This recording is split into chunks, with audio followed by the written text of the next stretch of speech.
So after over a century of wandering in the wilderness of failed postseason experimentation, college football finally has a legitimate playoff system. For years, we as fans have had to suffer through co-champions being crowned, undefeated teams being left without a shot at the national championship, and committees and boardrooms deciding the fate of college football, which is still a problem, but we'll get into that later. The point is, all of that can be put in the past and college football can finally get with the times. You know, like when Apple gets a feature that Android has had for years, but it's the FCS looking at FBS like, what took you guys so long? Anyways, there's plenty to celebrate, but have we actually arrived at the promised land, or is this just a stepping stone to the eventual destruction of college football as we know it? Let's take a look. Now, with any kind of change, you can't please everyone. Since the announcement of expansion, there's been opinions for and against the decision. Some I agree with, some I don't, and some that just outright scare me for what happens next. But one of the most common I hear online is, this makes late season rivalry games to decide conference championships irrelevant. And this take I pretty adamantly disagree with, because there are still plenty of incentives for teams to win as many games as possible during the regular season. Let's take a look at the structure of the playoff to begin with.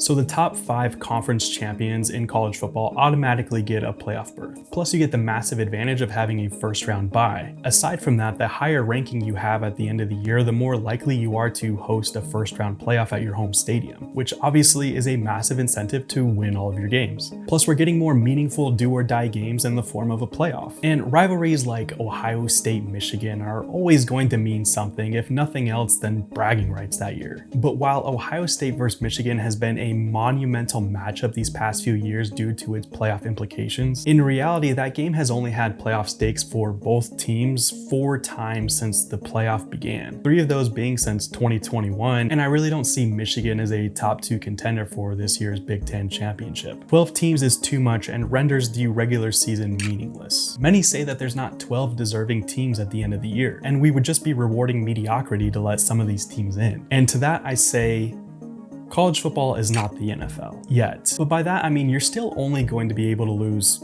2 games max, and that's only if you play the SEC or the Big Ten. And yes, we will inevitably see a 3-loss SEC team get an at-large berth, but we aren't going to see teams that are barely over 500 make the playoffs like we do in the NFL. I'm looking at you, NFC South, which I really don't have a problem with, but let's not only look at this through a Big Ten SEC lens. For the majority of teams in college football, you still have to go undefeated or have 1 loss max to make the playoff. And I think this whole devaluing the regular season is completely overblown. Not to mention that with the 4-team playoff system that was established before, it kind of broke the New Year's 6 bowl system. When you have players that are opting out to play in the Rose Bowl, you know something has to change. Thanks to expansion, all New Year's 6 games will be a part of the playoff, which should drastically reduce the amount of players that are opting out for the NFL in order to reduce their injury risk. Which brings up the next argument against the playoff, which is more potential for injury. And it's impossible to argue that more games at the end of the year cause higher likelihood for injuries. But teams aren't left without options to reduce this risk. I mean, just look at FCS powerhouse North Dakota State. They've been navigating going deep into a 24-team playoff for years now. So how do they do it? Well, primarily they reduce the amount of full contact practices towards the end of the year in order to reduce the heavy blows the guys are taking and keeping them fresh for game day. But at the end of the day, this is football and injuries are inevitable and part of the game. Hopefully with the drastic increase in revenue that the playoff will generate, we can see some of those funds being invested into helping these guys stay healthy throughout the year, because there's really no getting around it. It's a grind to play 16 or 15 games a year.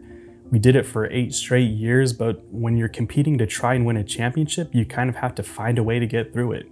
We protected the guys in practice the best we could. That was Coach Chris Kleiman for K-State, who spent a lot of time at North Dakota State in his early years of coaching. In my opinion, the pros far outweighed the cons when it comes to playoff expansion. For one, we finally really get to see the teams decide who the champion is on the field, because last year was a complete disgrace with what happened to Florida State. And to everyone arguing that the new system renders the regular season useless, an undefeated P5 champ was left out of the playoff last year. So you tell me if the regular season ever really mattered. And I actually think the expanded playoff makes the regular season way more interesting. I won't completely discredit that part of what makes college football so great is that every single game has so much weight that rides on it, but is it so bad to give fans hope that if their team loses an early non-conference game that they still have a shot to win the whole thing? You also get stories like NIU, and I don't think we're going to be crowning a G5 national championship this year or really anytime soon, but we could 100% see a team like Washington State, Boise State, James Madison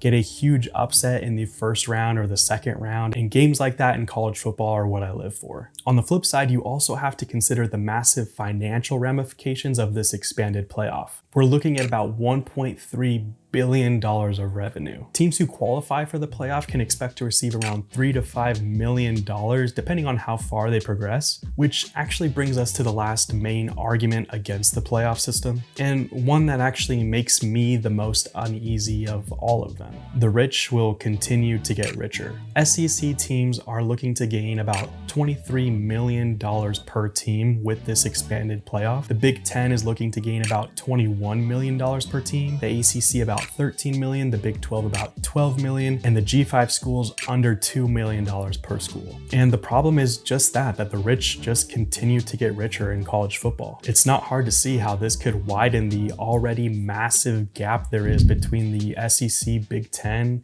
and the rest of college football. I mean, let's not kid ourselves. The trigger was pulled on this expanded playoff for the benefit of these top universities, and not to give the little guys a shot at the championship or to have more parity in a sport that is the most top heavy of any major sport in the US. I mean, I'd like to hope that with more access to the playoff, it could spread out more talent and resources throughout the country to make the leagues more competitive from top to bottom, but unfortunately I lean towards this becoming an NFL-like Super League, splitting off from the NCAA entirely, blowing up any trace of regional matchups, and completely tearing apart what little we had left of college football as we've all grown to know and love it. But hey, in the meantime, Washington State could make the playoff this year. See you guys in the next video. Peace.